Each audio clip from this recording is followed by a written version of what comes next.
Good day guys, hope you guys are having a super awesome day.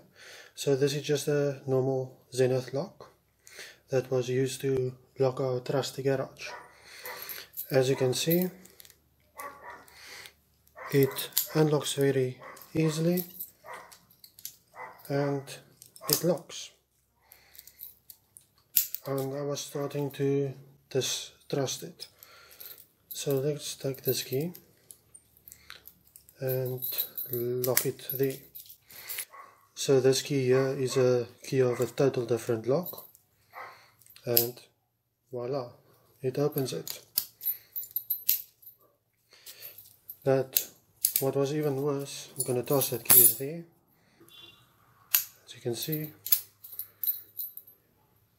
use your nail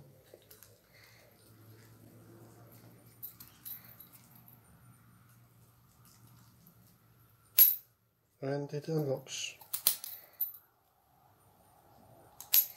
So make sure you go trust those locks and test those locks that you have around your house to avoid this, because this could have been totally bad for our house. Remember to like, subscribe and stay tuned for the next video or stream.